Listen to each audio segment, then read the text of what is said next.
Hi, Ayman. Hi, Gary. Hi. Nice cap. Hey, Gary. Thank you. It's nice to see you again. I think this is our first time we talked, it was in person, second was Zoom, and again, we're back to Zoom call. I think I Yes. have some really nice questions for everyone. So, hi, everyone. I've narrowed down the questions, 3 each, and I'm going to jump between Gary and Ayman. So let's get it kicked off. Gary, can you hear me clearly? Very nicely. Lovely. Okay. So the first question is for you, Gary. Everyone keeps saying you got to have a winning mindset to succeed.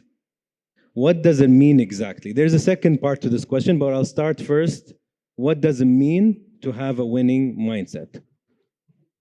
First of all, I'm humbled and honored to be a part of this incredible event. I think it's funny that when you asked that question, the first thing that came to mind was a winning mindset is predicated on one's relationship with losing. I think when I've really spent time and analyzed what I'm seeing out there, people's fear and their relationship with losing is actually what's not driving their ability to have a winning mindset. Unfortunately, and I'm sure this will resonate with the audience, we're all aware that fear is a very high frequency in our society. And I think that more people are scared of losing than excited to win. And so I think for purebred entrepreneurs, when you go through your entrepreneurial journeys, often as a child or in your teenage years, because you're purebred, it is who you are, you get used to losing. It's just the nature of the game, the investments you pass on when you're older, or the mistakes or the companies you have to shut down don't seem like this devastating thing. And, obviously schools where kids are scared to get a B, let alone an F, create this fear mindset. So for me, a winning mindset is predicated on practical optimism. You have to be optimistic. You have to be comfortable with losing, but you can't be delusional, and that practicality matters. You know me, Gary. I'll have to add one more question. So, do you think a certain percentage of fear is actually healthy because it keeps you on edge and it keeps you innovating, rather than the fear that you were also talking about, which is the paralyzing fear? The way you structured the question, yes, but I would say I don't think it's fear. I think it's acknowledgement of truth. I think everyone in this room has been around the block enough to know you hear others talk about what they're going to accomplish, or how this startup is going to do this, or why this project's going to work. And you, on the other side, have the experience and the knowledge to know that these people are living in outer space. So I don't think I or other people I admire and watch carefully have a certain percentage of fear. I think they have a certain percentage of common sense and practicality and genuine understanding that there are risks and there are vulnerabilities and there are competitors. There are things that are a part of the equation. Okay, well, the next part of the same question is, how do you know you already have it, the winning mindset? And if you don't, what do you need to do? For me, yeah. I think you have to practice. I think, you have to surround yourself with other positive people.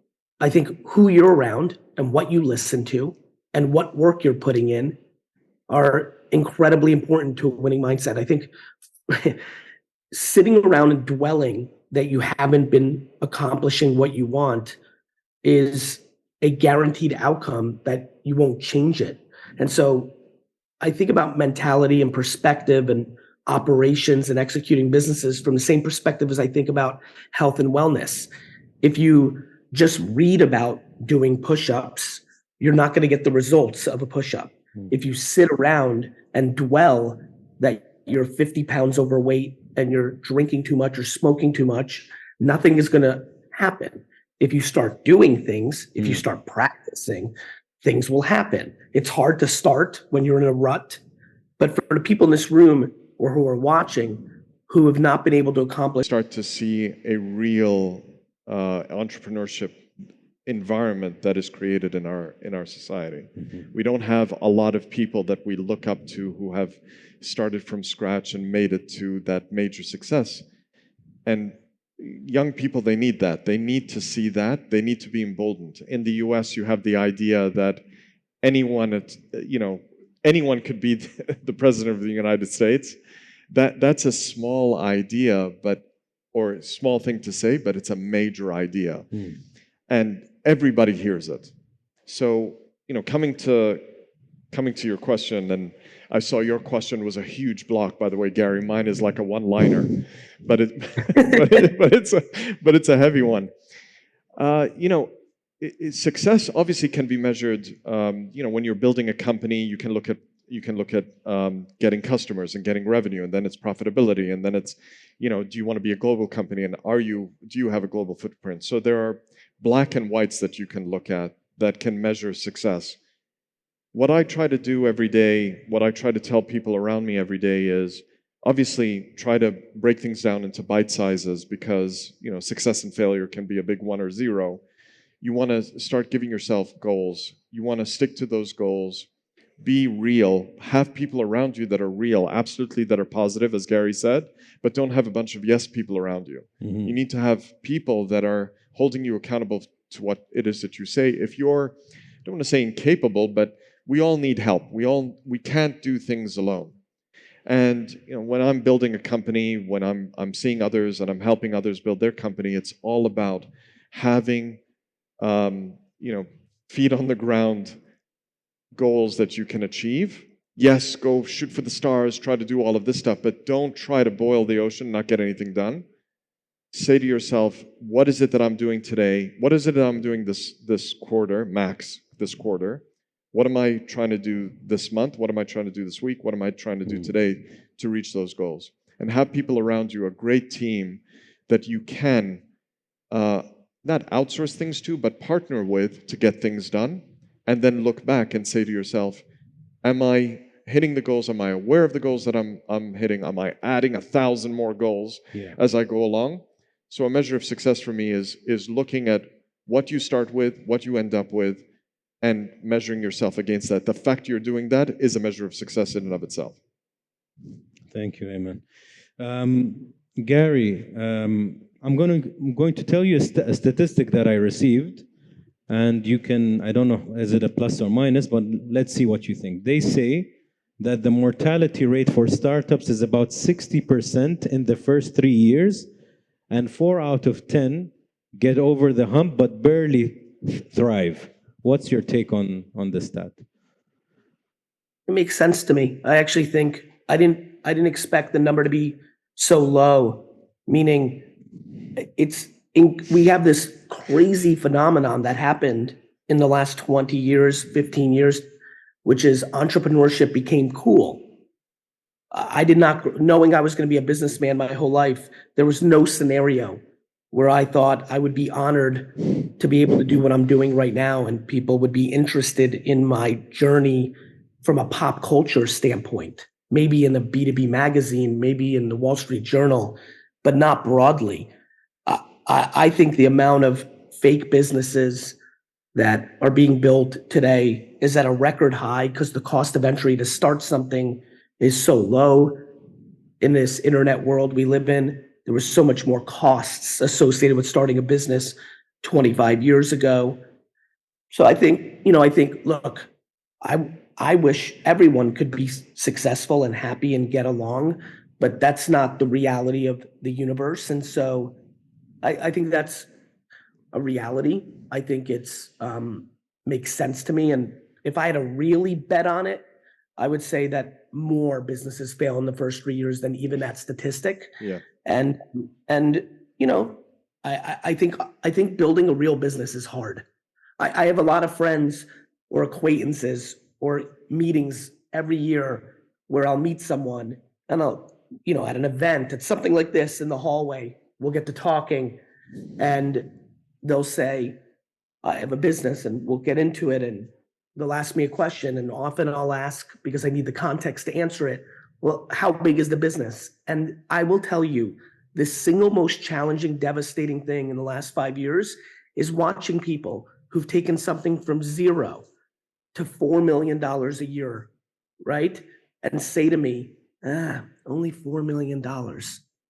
And I always get so motivated and put my hand on their shoulder. I'm like, do you understand how many people never get to this level? The majority. You're comparing yourself to some of the biggest companies ever created. And so I think we have a misconception of how hard this game is, how challenging it is. And my reaction to it is, it makes sense. And I think the number is actually even more challenging than I just heard. Yeah, I 100% agree. I was surprised by the number. I mean, it's like a rocket ship taking off. If you think of wanting to send a rocket into space, what is the hard part? The hard part is getting off the ground. And it is exponentially harder than once you're in space and you're floating in zero friction. You need very little to propel you forward. But to get off the ground, the amount of energy that it takes, that energy is either in innovation, in funding, in teamwork, in clarity, and all of that stuff. So yeah, I agree with Gary. I was surprised by the numbers. The funny thing is, I think this was the first time I met Gary. I went to a talk in one of the Emirates here in the US. Reality is the opportunity is extraordinary, but it takes actual skill to achieve it. So kudos to the leaders around the region in the Middle East that have created the infrastructure of opportunity. America did that 150 years ago, but it didn't mean that every single person was going to live the American dream. The children that are born in the region right now are extremely fortunate and will have opportunities that are unparalleled, maybe around the world. But it doesn't mean that it's just so easy to build something. And I think we have to have that conversation. Absolutely. Ayman, in your entrepreneurial journey, what is the risk that you took and what is something you would do differently? There's a legendary story about the baccalaureate where a person was asked, "What is a risk? Define a risk," and they wrote, "This is a risk," closed it, and left. And apparently, they got full marks. We hope, anyway. So the reason why I'm saying that story is that currently I am taking a very big risk in building an alternative social network in today's day and age, and we're trying to do things differently by innovating, by creating a new environment that isn't built on the same business model that everybody else is going after or has gone after in the past and the present. So I mean, I'd say it's probably one of the biggest risks that I've taken. I've been a part of very risky executions of major construction projects and things like that. But what I learned throughout the years is that you can't do things alone. You have to surround yourself with people who aren't just going to say yes to you, that are going to challenge the things that you're trying to do, because everything starts with an idea, and an idea, some people think, is 50% of the way. It's not, it's 5% of the way. Because no matter what, you have opportunity, like Gary said, the greatest environment, et cetera, et cetera. The risks of failure are stacked up, the probability of failure is stacked up much more against you than success. And so you need to really hone down just the process of being able to execute, understanding what counts, what doesn't. Don't, surround yourself, even in your own mindset, don't fuel delusion. Delusion is a lot easier to trap to fall into than you think. And it could be with numbers, analytics, it could be with any kind of data. As long as you remain true to your principles, have the right team around you, then you take something that is very risky. Any entrepreneurial venture is risky. And there are some that are more than others, and certainly the one that I've taken on is very risky. But it's one where I go in, and you can look at any interview that I've done on the day that I started up to today, and I'm staying true to my principles. The execution, the embodiment may differ, may morph, may evolve, but the principle remains the same. And that, I believe, lowers the risk, because if you're asking people to trust you, I don't think you can trust somebody that changes their mind every day or changes what their goal is every day. So yeah, I can't. I'm putting a lot on the line on what it is that I'm doing right now, and Vero is one of the biggest ventures that I've gotten into, and I'm hoping for it to be a big success. But I keep my feet on the ground, and I have luckily a friend like Gary who keeps me honest, and we all need people like that in our lives. And the second part of the question, what would you do differently? What would I do differently? I think any entrepreneur would say to themselves, there's a lot that you can optimize on when you look back. But I'm very, I learned from my father to be both optimistic but a realist. And so going forward, I just keep my feet on the ground at all times. I never say to myself that I've achieved this incredible thing just because I went to work every day and I got something done that I said I was going to do. That's not, you can't pat yourself on the back for that. So I'm sure that there are lots of things that I could have done differently, but alhamdulillah, I've remained honest. I've kept a team around me. I've built a team that feels more like a family than people working together. And we're working towards a goal that we all believe in. I got a nice point recently because when we were working on the agency, and Gary, you can also chip in and tell me what you think. My ex-managing director, she said that her husband told her we should stop saying we have a family as a team, but say we have a team. Because in your family, not everybody, works well together. Some people you get along with, some people you don't, some people are lazy. But as a team, if you want to be a great entity or a great organization, you need a good team. And a team is the defense plays defense, offense plays offense, everybody does their job, and you gel and you have that chemistry. And that switched my mind, and I started to listen the word family and use a great team more. What do you guys think? Gary, you want to start? Look, I think words matter, and I think it's exceptional that that conversation led to action or strategy.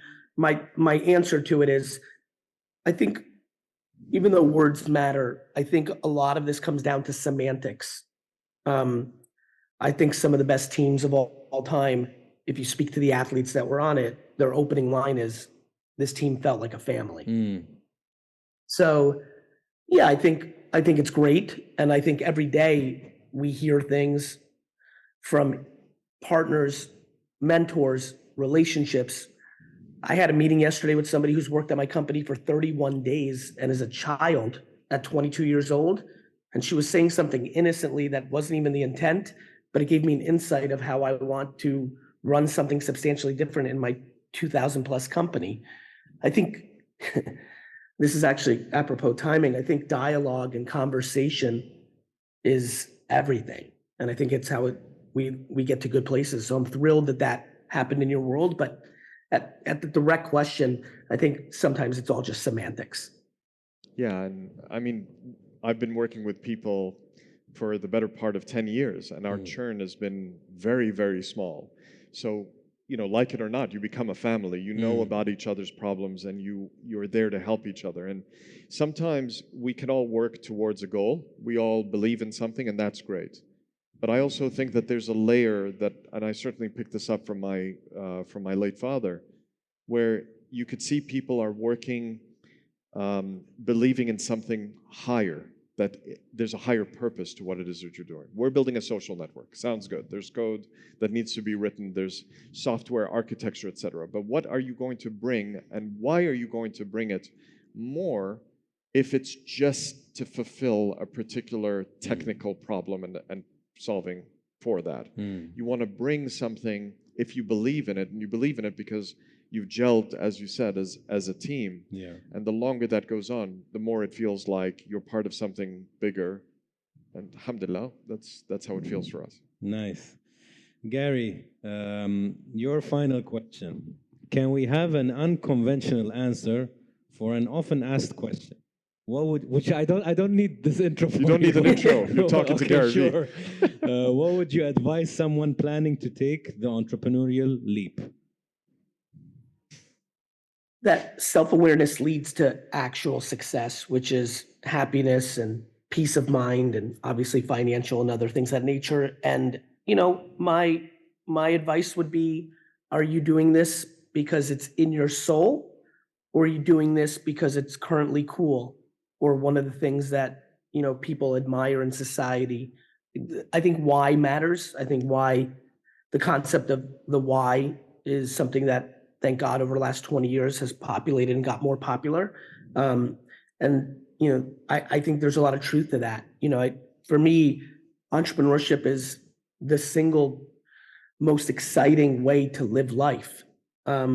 So I will always try to encourage and be a cheerleader for it. However, um, I think that in this exact second, we should recognize that there are a lot of people who are struggling. Um, just not to end on a bleak note, but substance abuse and even suicide is very prevalent in the last decade of entrepreneurship because a lot of people got into the game that shouldn't have gotten into the game. It's incredibly lonely. You can't hide from your failures, but school and parenting and most things on earth you can hide. So it's extremely suffocating. There, every time I go to sleep, when I wake up, I grab my phone because I have a global organization and something might be on fire. So you're a firefighter. So I just try to encourage people that it's the greatest, but you are the last line of defense when you are the founder and operator and CEO of a new venture. And it's like being a parent. It comes with a lot. And I just want to make sure your stomach is ready for it. So, I think those are the conversations I get excited about when I talk about it. Yeah, very good point. I've talked some people down from. I agree with Gary. It's a wonderful feeling to be an entrepreneur, but I've also talked people out of it because when I ask them, well, why do you want to do this? And they say, well, it basically comes down to don't want to report to somebody and don't want to work from 9 to 5, and want to have my own hours. Well, that's the result. But do you have an idea that you're passionate about, you want to do, and that you believe in, and you've vetted and you've checked? And as Gary said, it can be very lonely. So It's also very funny when people say, I want to work my own hours. right, My I don't my work my answer own hours, 24 my hours. answer my answer is congratulations. You just worked every hour. Exactly. Ayman, I'll end with this question with you. As an entrepreneur, how do you balance leading with vision while staying open to feedback and adapting to change?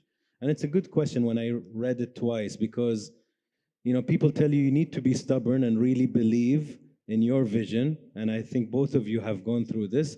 But also there's the word delusional we used a lot today. Where is it that fine line where you're like, but maybe if I do this, it's better. Maybe if I listen to this person. And sometimes you have a lot of, I'm not going to even say bad advisors, you have really wise people around you who are giving you data or insight or opinions. And it's really tricky whether you should go to the dark route with no lights or you go to the one that is well lit. So we're going to go back to what Gary was saying before um, about self-awareness. That's very important. What leads to the dark side? There's a huge difference between, but can feel subtle, but the outcome of arrogance versus confidence.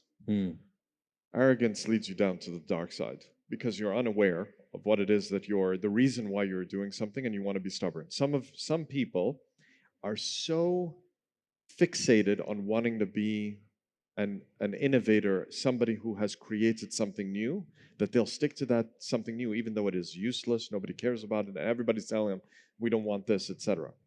And so really being open to change is important, but you have to have the confidence to not just, because I had a conversation with somebody, I changed my mind, I changed my entire company, I changed my entire product line, my product roadmap, development cycles, everything, because I had a single conversation with somebody that changes my mind. That isn't the way to go. But at the same time, if you've fallen into the trap of arrogance and confidence has taken you over the edge, you always need to check yourself. That's why, again, talking about having the right people around you, questioning things, being honest with yourself, doing it for the right reasons. What are you trying to be? Are you trying to be Steve Jobs? If you want to be Steve Jobs, then okay, great. There's one Steve Jobs, and was it a different era, etc. But and you may get there, you may not get there, and that's just a matter of chance. But if what you're trying to do is build something real, then understand the fundamentals of what it is that you're looking to introduce into the world. What are the reasons behind it? What is your motivation? Why did you start in the first place? Have some principles that you've defined, and then every day, action, action, build together, work with partners, etc., etc. This stuff is hard. It doesn't get done in a day. There's no silver bullet. An overnight success is 10 years in the making. Nice. It's a nice sentence to end with. Well, thank you, guys. Thank you, Gary. It's nice to see you. Amen. Thank you. Lovely. Thank you, Thanks for having everyone. me. Thanks, Barry. Thank you.